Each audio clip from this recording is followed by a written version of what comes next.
29 avril. Une sagesse pour aujourd'hui. Affermi par le droit. Un roi affermit le pays par le droit, mais celui qui reçoit des présents le ruine.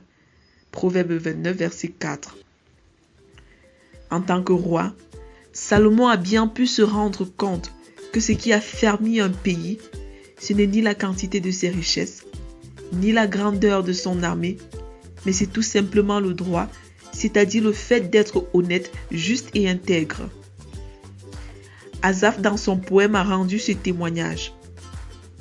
Et David les a fait paître avec un cœur intègre et les a conduits avec des mains habiles.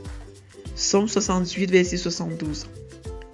Ce qui veut dire que le roi Salomon a hérité de David un royaume stable et affermi.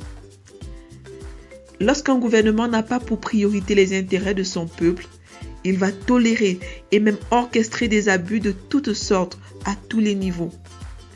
Les fonds seront distraits, les taxes ne vont pas cesser d'augmenter, les lenteurs judiciaires vont s'accroître, les malversations, les magouilles et les abus de toutes sortes seront la norme. Plus les gouvernants vont se faire de l'argent, plus ils vont tout faire pour demeurer au pouvoir et plus ils vont abuser du peuple. Ceci, à un moment donné, va entraîner la révolte du peuple. Que faire face à des dirigeants corrompus et tyranniques? 1. Être convaincu que cette attitude expose la nation à la colère de Dieu et que tôt ou tard, cette colère de Dieu va s'abattre sur la nation si rien ne change. 2. Se rapprocher qu'on est soi-même irréprochable dans notre sphère d'influence. 3. Marcher à contre-courant et ne pas se décourager quant à l'accomplissement de sa propre mission. 4.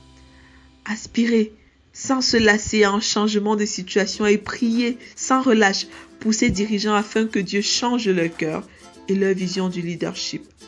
5. Demeurer dans l'écoute de Dieu et être prêt à parler et à agir selon sa volonté, quoi qu'il advienne. Quel héritage préparons-nous pour la prochaine génération? Jésus répondit à Pilate, « Tu le dis, je suis roi. Voici pourquoi je suis né et voici pourquoi je suis venu dans le monde, pour rendre témoignage de la vérité.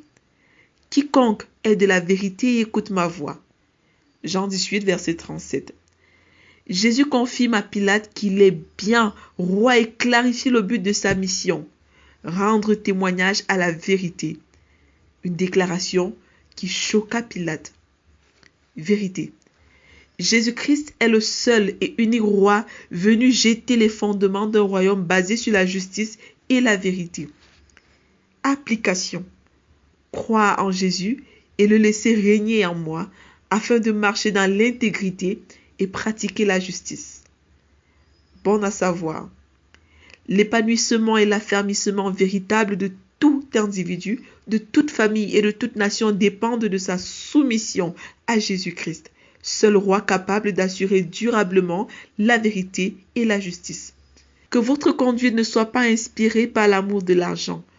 Contentez-vous de vos biens actuels, car Dieu lui-même a dit, « Je ne te délaisserai point, ni t'abandonnerai. » Hébreux 13, verset 5.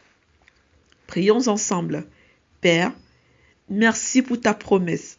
Donne-moi un cœur droit, juste et intègre. Au nom de Jésus-Christ. Amen. Vous êtes bénis.